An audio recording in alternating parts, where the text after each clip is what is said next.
Everybody, is Steph from the Hot Moon Podcast, and it seemed like the Eagles always got something going on, man. And I missed this during the Eagles Steelers game, and it's this time it's again head coach Nick Sirianni. All right, last time he was in a sideline, issue. He was arguing with his own fans right after his bye week, man. And now fast forward, he got into it with the defensive lines coach after Jalen Carter had a 15-yard penalty that could have not let them get the ball back apparently on a punt for them to receive the ball. So it got tested the sidelines, and look, man, the D-line coach, Clint Huff, they basically punks Nick Sirianni, man. And I don't you don't know what was being said on the sideline. But he went to try to check Jalen Carter on the penalty. And I got to tell you, man, I've never seen a head coach get in the way of or be blocked by another coach. Okay, I mean, look, the Eagles are doing really well this season. They are. I mean, they had the whole A.J. Brown nonsense going on with when he just said passing, and that whole thing blew up, and Brandon Graham got into all that. And now, this. Is this a non-story? Probably is.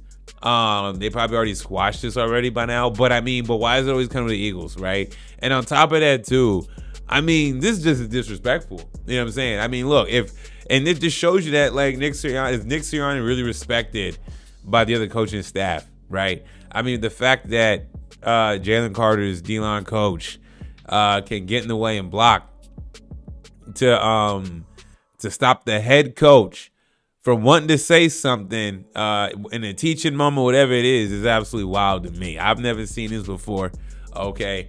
We don't know what was heard specifically. On his way there was Nick Sirianni popping off at the mouth, and the D-line Clint Huff felt like, yo, what you about to say right now is not going to help my guys play any better. You know what I'm saying? It's a heated contest.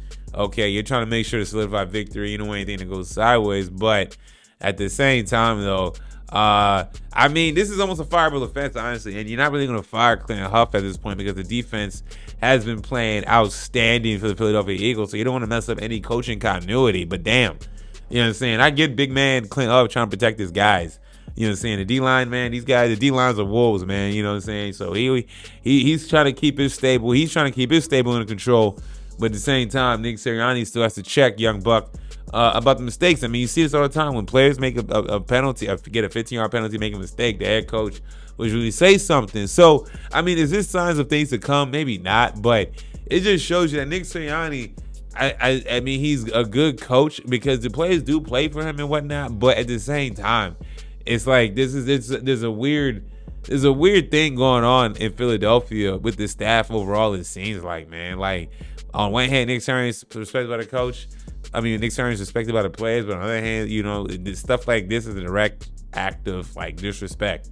You know what I'm saying? I've never seen this in terms of on the sideline at a chain of command. Now, the only thing I remember with an assistant coach going off was really when Bill O'Brien was with the New England Patriots and he's going off on Tom Brady.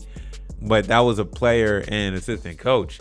I've never seen two coaches really go at it on a professional level. I've seen it in college where an assistant coach and a head coach will go at it or whatever, or a coordinator or whatever. But in terms of this on an NFL level and then blocking, and then I know Clint Huff used to play big dudes. Sirianni wasn't going to move him around.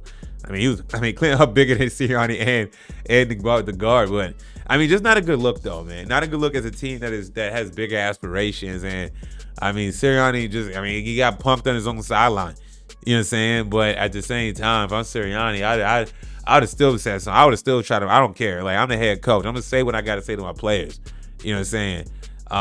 So how much control does Sirianni have? We don't know. Stuff like this makes him look weak as a coach.